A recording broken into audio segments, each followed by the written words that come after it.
बिस्मिल्लाहिर्रहमानिर्रहीम। अस्सलाम वालेकुम। मेरा नाम सुबिन शहबाज है और आप मेरा यूट्यूब चैनल देख रहे हैं। नाज़रीन, आज के इस व्लॉग में कुछ अहम चीज़ों के हवाले से बात करेंगे। एक तो चीफ जस्टिस याया अख्तरी से अब से कुछ देर कबल सुप्रीम कोर्ट बीट रिपोर्टर्स की मुलाकात हुई है। उस मुलाकात में क्या कुछ हुआ, क्या इंपॉर्टेंट चीज़ें हुई, और उस मुलाकात में ही चीफ जस्टिस याया अख्तरी ने जजेस सीनियरिटी पर जो अपना स्टांस है वो क्लियर किया है।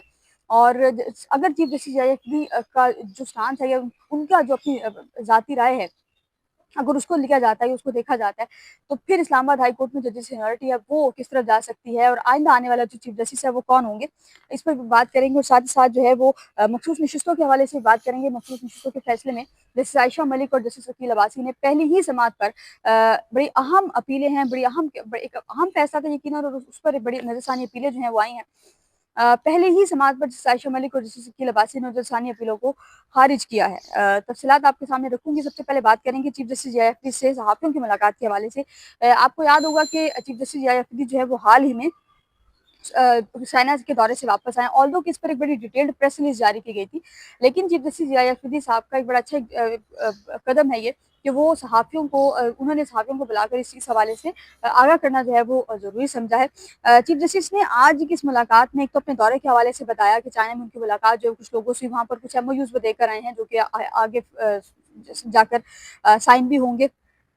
साथ ही साथ सुप्रीम कोर्ट में जो मुकदमात इस वक्त जो मुकदमा जेर इल्तवा हैं या जो जेर इल्तवा हैं, इस पर समातें होनी है, वो भी उन्होंने बताया है सुप्रीम कोर्ट में क्या कुछ होने जा रहा है। बड़ी डिटेल चीज़ें बताई हैं, लेकिन सबसे अहम चीज़ जो आज की मुलाकात में थी वो ये थी कि चीफ जस्टिस से ये सवाल हुआ कि 26वीं आईनी तरमीम जिसके तहत आप जब चीफ जस्टिस बने हैं, और उसके अलावा और जो है वो जो इस्लामाबाद हाईकोर्ट में सीनियरिटी का मामला है, उस पर आपकी क्या राय है? चीफ जस्टिस ने कहा कि मैं 26वां तरमीम पर तो कमेंट नहीं करूंगा, क्योंकि वो मामला इस वक्त सुप्रीम कोर्ट में पेंडिंग है, लेकिन उन्होंने जजेस सीनियरिटी पर लाजमी अपना जो है वो राय दी है। चीफ जस्टिस ने कहा है कि मेरी ज़ाती राय ये है कि ट्रांसफर होने वाले जजेस की सीनियरिटी नीचे से शुरू होनी चाहिए। यानी कि अगर हम इस्लामाबाद हाईकोर्ट की इस वक्त मिसाल ले लें, जो कि एक मेन मसला इस वक्त बना हुआ है, इस्लामाबाद हाई कोर्ट में मेन मसला ही सीनियरिटी से शुरू हुआ था। जैसे अगर चीफ जस्टिस की इस राय को हम देखते हैं, वो चीफ जस्टिस ऑफ पाकिस्तान है, तो ज़ाहिर है उनसे ज़्यादा कानून मेरा नहीं ख्याल कि किसी किसी को ज़्यादा अच्छे से पता होगा। चीफ जस्टिस की अगर राय को हम लेते हैं, तो फिर सुप्रीम इस्लामाबाद हाई कोर्ट में justice Mohsin Akhtar Kayani seniority list में पहले नंबर पर आएंगे और सरफराज डोगर साहब बिल्कुल नीचे चले जाएंगे। उस हिसाब से अगर 19 मई को इजलास होता है, तो फिर जो, क्योंकि उन्हें इस वक्त सुप्रीम कोर्ट में इस्लामाबाद हाई कोर्ट में सीनियरिटी का मामला है वो भी पेंडिंग है, लेकिन अगर उसका फैसला कर दिया जाता है तो फिर ये देखना है कि क्या असर जो है वो उसका पड़ेगा सीनियरिटी लिस्ट पर। लेकिन चीफ जस्टिस की राय के मुताबिक अगर हम देखते हैं, तो जजेस की सीनियरिटी जो है वो नीचे से शुरू होनी चाहिए, तो फिर जस्टिस सरफराज डोगर साहब नीचे चले जाएंगे और फिर सुप्रीम इस्लामाबाद हाई कोर्ट के chief justice justice Mohsin Akhtar Kiyani हो जाएंगे। मोहसिन अख्तर जैसे ने कहा, मैं 26वीं तरमीम पर तो बात नहीं करूंगा, लेकिन क्योंकि वो मामला इस वक्त सुप्रीम कोर्ट में पेंडिंग है, लेकिन मैं जजेस सीनियरिटी पर अपनी राय जो है वो लाजमी दूंगा। मैं एक हाई कोर्ट से दूसरे हाई कोर्ट में जजेस ट्रांसफर को सपोर्ट करता हूँ, मगर मेरी राय में जो ट्रांसफर होने वाले जजेस हैं वो सीनियरिटी में सबसे नीचे होने चाहिए। अब चीफ जस्टिस ने इस समेत बहुत सी अहम बातें की हैं। इजलास भी मुख्तलिफ इजलास जो बुलाए गए हैं, उन्होंने ये भी बताया है कि 26 और 27 जुलाई को जो है वो सुप्रीम कोर्ट ऑफ पाकिस्तान में इजलास बुलाया गया, और कौमी अदालती पॉलिसी साज कमेटी जो है उसका इजलास 26 और 27 जुलाई को बुलाया गया। उसमें तमाम हाई कोर्ट के चीफ जस्टिस, चारों हाई कोर्ट जो पाकिस्तान की हैं, उनके चीफ जस्टिस साहिबान मौजूद होंगे। चीफ जस्टिस साहिबान मौजूद होंगे, और अब देखना है कि क्या सिर्फ जस्टिस सरफराज डोगर बतौर कायम मकाम चीफ जस्टिस उसमें शामिल होंगे, या तमाम हाई कोर्ट्स के जो चीफ जस्टिस जो तैनात हो जाएंगे 19 मई को, वो उसमें शामिल होंगे। नाजरीन, चीफ जस्टिस याया अख्तरी ने जो है वो आज आज आज केस में जो है, आज लोगों से, मुसाफिर से मुलाकात में मस्बत रिपोर्टिंग का ज़िक्र किया। उन्होंने कहा कि पाक भारत कशीदगी से लोग वैसे ही बड़े स्ट्रेस्ड हैं, तो मेरी गुज़ारिश है कि आप लोग जो है वो मस्बत रिपोर्टिंग करें। मुतल्ला जान साहब ने उनसे ये कहा कि कब तक मस्बत रिपोर्टिंग जारी रखें। उन्होंने कहा कि जब तक हालात कंट्रोल में नहीं आते, उस वक्त तक आप लोग ये मस्बत रिपोर्टिंग जो है ये जारी रखें। बहरहाल, अब यह है कि चीफ जस्टिस याफी साहब अक्टूबर में चीफ जस्टिस बने थे, और उनके बाद मेरा ख्याल है कि चौथी या पांचवी मुलाकात है चीफ जस्टिस की, और बड़ी डिटेल्ड डिस्कशन होती है हमेशा जब भी उनसे मुलाकात होती है। चीफ जस्टिस ने और भी बहुत सी बातें की हैं, लाइटर नोट पर भी की हैं, वैसे भी उन्होंने बहुत सी चीज़ें जो है वो बताई हैं, पॉलिसी के हवाले से बताया है कि क्या कुछ जो है वो आगे आने वाले दिनों में सुप्रीम कोर्ट में होने जा रहा है। पेंडेंसी ऑफ केसेस जो हैं वो सुप्रीम कोर्ट में उसके लिए भी पॉलिसी किन्हीं तौर पर बन रही है, और उन्होंने कहा कि पॉलिसी बन रही है, होपफुली कि कुछ आने वाले दिनों में बन जाएगी।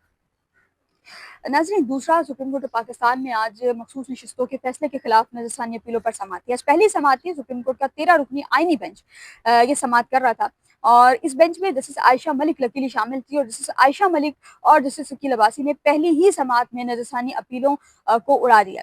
जस्टिस आयशा मलिक ने तो पहली ही समाअत में मतलब जस्टिस आयशा मलिक ने और जस्टिस शकील अब्बासी ने जो वकला थे हारिस अजमत थे और जो है वो सिकंदर साहब थे इलेक्शन कमीशन की तरफ से, हारिस अजमत नून लीग की तरफ से थे, इन दोनों वकला को बोलने नहीं दिया और जो सवालात पूछे गए दोनों वकला बड़े हमें जो है वो होपलेस नजर आए, उनके पास जो है वो जवाब नहीं था। आज समाअत में जिस आयशा मलिक ने जो है वो ये कहा है कि मैं पहली समाअत थी और उस पर जिस आयशा मलिक ने कहा है कि मेरे मुताबिक जो है मेरी अपनी जाती राय ये है कि ये जो दरखास्तें हैं सारी ये जो है वो सुप्रीम ये जितनी भी दरखास्तें आई हैं नजरसानी के ऊपर जो दरखास्तें आई हैं इनको नाकाबिल समाअत करार देकर मैं खारिज कर रही हूँ और जो तफसीली वजूहात इस पर वो मैं बाद में जारी करूंगी। उस पर जैसे शकील अब्बासी ने कहा कि मेरी भी यही राय है कि ये दरखास्तें नाकाबिल समाअत हैं। आज जब समाअत का आगाज हुआ तो हारिस अजमत साहब जो हैं उन्होंने थोड़ी सी आर्ग्यू करने की कोशिश की, तो उस पर जैसे आयशा मलिक ने कहा कि आप इस पर आर्ग्यू नहीं कर सकते, एक फैसला आ चुका है, फैसले पर नजरसानी है, नजरसानी में आर्ग्यू का स्कोप नहीं है, आप आर्ग्यू नहीं कर सकते। आप जो है वो नजरसानी पर फैसले पर आपको फैसले में किस पोर्शन पर एतराज है वो आप अदालत को बताइए, आप केस पे या फैसले पर क्या कुछ हो उस पर आप आर्ग्यू नहीं कर सकते। हारिस अजमत साहब ने कहा कि मखसूस नशिस्त एक ऐसी जमात को दी गई है जो उस वक्त जो दरखास्त आई थी, जो केस आई थी, उसमें फ्री की नहीं थी। जैसे आयशा मलिक ने कहा कि इस नुक्ते का जवाब मैं फैसले में दे चुकी हूँ और आपकी नजरसानी की बुनियाद जो है वो क्या है। जस्टिस जमाल खमन दुखिया ने ये रिमार्क्स दिए कि हमारे सामने आरओ का ऑर्डर, इलेक्शन कमीशन का फैसला मौजूद था। हारिस अजमत साहब ने कहा कि पीटीए वकील की फौज थी और इन ऑर्डर्स को चैलेंज नहीं किया जा सकता था।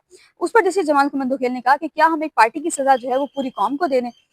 जैसे आयशा मलिक ने कहा कि सारे निकात तफसील से सुनकर फैसला दिया था और आप जिस पर जस्टिस शकील अब्बासी यहाँ पर बोले, उन्होंने कहा कि आप नजरसानी में अपने केस पर दोबारा दलाइल दे रहे हैं, आप नजरसानी के ग्राउंड नहीं बता रहे। मतलब ये है कि आप नजरसानी करने केस पर आर्ग्यू नहीं करना, आपने जो फैसला आया है, जो सुप्रीम कोर्ट की जजमेंट है, उस पर किस चीज पर आपका एतराज है वो आप बता सकते हैं। जैसे आयशा मलिक ने आज जो है वो जो हारिस अजमत नून लीग के वकील थे हारिस अजमत से 3 से 4 दफा ये सवाल पूछा कि क्या सुप्रीम कोर्ट के फैसले पर अमल दरामद हुआ है। हारिस अजमत साहब ने कहा कि आई एम नॉट श्योर, इसलिए आपको इलेक्शन कमीशन का वकील बता सकता है। जैसे आयशा मलिक ने कहा कि ये कौन सा तरीका है, आप सुप्रीम कोर्ट के सामने खड़े हैं और आप ये कह रहे हैं कि आपको नहीं पता। जस्टिस शकील अब्बासी ने यहाँ पर कहा, उन्होंने कहा कि फैसले पर अमल दरामद ना होने पर तौहीन अदालत की दरखास्त भी इस वक्त सुप्रीम कोर्ट में, आज वो भी दरखास्त भी जो है वो मुकर्रर थी समाअत के लिए। पहले नंबर पर ये था और दूसरे नंबर पर जो है वो कवल शौजब की जो दरखास्त है तौहीन अदालत की चीफ इलेक्शन कमिश्नर के खिलाफ, वो भी समाअत के लिए मुकर्रर थी। आईनी बेंच ने अच्छा जस्टिस आयशा मलिक ने उनसे पूछा, उन्होंने कहा कि क्या supreme court, justice Jamal khaman खेल ने कहा कि क्या सुप्रीम कोर्ट रूल्स आईनी बेंच पर लागू होते हैं। ये सवाल उनसे पूछा, वो हारिस अजमत साहब होपफुली कि कल इसका जवाब देंगे। अच्छा, उस हारिस अजमत के बाद सिकंदर बशीर नाम है उनका, इलेक्शन कमीशन के वकील हैं जो कि इलेक्शन कमीशन को रिप्रेजेंट कर रहे हैं इस केस में। सिकंदर बशीर साहब से पूछा गया, जैसे आयशा मलिक ने कहा कि आप इस फैसले में कैसे मुतासर हैं। आपको मरकजी केस में भी यही कहा गया था कि आपका रवैया पार्टी का है, आपने जिस फैसले पर अमल नहीं किया उस पर नजरसानी मांग रहे हैं। जैसे आयशा मलिक ने कहा कि आपका काम इलेक्शन का इनेकाद कराना है, आप इस केस में पार्टी कैसे बन सकते हैं। इलेक्शन कमीशन के वकील ने कहा कि मुझे पेशावर हाई कोर्ट में फरीक बनाया गया था, इसलिए मैं सुप्रीम कोर्ट आया और आप आईनी इदारा हैं, सुप्रीम कोर्ट ने आइन की तशरीह की है, आपको तशरीह पसंद नहीं आई और आप दोबारा सुप्रीम कोर्ट आ गए। यहाँ पर जैसे हाशिम काकड़ साहब जो बलूचिस्तान हाई कोर्ट से आए हैं सुप्रीम कोर्ट, उन्होंने ये कहा, उन्होंने इलेक्शन कमीशन के वकील से कहा, उन्होंने कहा कि क्या आपने सुप्रीम कोर्ट के फैसले पर अमल किया है। ये सुप्रीम कोर्ट के तीसरे जज हैं जो आज ये सवाल कर रहे हैं कि क्या जो है वो आपने सुप्रीम कोर्ट के फैसले पर अमल दरामद किया है। जस्टिस हाशिम काकड़ ने कहा, अगर इलेक्शन कमीशन ने फैसले पर अमल किया है तो ठीक, वरना उस बात की क्या जमानत कि हमारे फैसले पर अमल होगा। सिकंदर बशीर साहब ने कहा कि हम फैसले पर जुज़वी तौर पर अमल कर चुके हैं, हालांकि ऐसा कुछ हुआ नहीं है। फिर आयशा मलिक ने कहा कि जो हिस्सा आपको पसंद आया आपने उस पर अमल कर लिया, जो पसंद नहीं आया आपने उस पर अमल ही नहीं किया। अच्छा, आज इस केस में मुझे ज़ाती तौर पर हारिस अजमत और सिकंदर बशीर साहब थोड़े से अनप्रिपेयर्ड नजर आए, उनके पास जवाब नहीं थे बेंच के सवाल के। वो उनकी कोशिश थी कि शायद ये वही इसको केस बनाकर आर्ग्यू कर लिया जाएगा, लेकिन जिस आयशा मलिक ने बड़े इंटरेस्टिंग रिमार्क्स दिए, उन्होंने कहा कि ये केस है, इस पर जो एक चीज है जिस पर अमल दरामद ही नहीं हुआ, आप उस पर कैसे आर्ग्यू कर सकते हैं। और दूसरा ये है कि सुप्रीम कोर्ट ऑफ पाकिस्तान एक फैसला दे चुकी है, आपको अगर उस फैसले पर एतराज है तो आप उस फैसले के जिस पोर्शन पर एतराज है, अगर पूरे फैसले पर एतराज है तो वो बताइए, फैसले पर एतराज है या फैसले के जिस पोर्शन पर एतराज है उस पोर्शन को स्पेसिफाई करें। उस पर जो है वो हारिस अजमत साहब और जो सिकंदर बशीर साहब है उनके पास जवाब नहीं था। ताहम अब इस केस की समाअत भी कल तक मुलतवी की गई है, जिससे आयशा मलिक और जस्टिस शकील अब्बासी इस बेंच से सेपरेट होने वाले हैं। दोनों जो है इन दरखास्तों को समाअत से पहले ही खारिज कर चुके हैं, यानी कि जस्टिस आयशा मलिक और जस्टिस शकील अब्बासी ने पहले ही इस हेयरिंग पे इलेक्शन कमीशन, नून लीग और पीपल्स पार्टी की जो ये दरखास्तें हैं ये उड़ा दी। बाकी अभी बाकी जदीद जो है वो सुनेंगे। जैसे मुसर्रत हिलाली भी आज किसी हद तक जस्टिस आयशा मलिक के साथ नजर आई हैं, वैसे भी कम नजर आती हैं, लेकिन आज नजर जरूर आई हैं।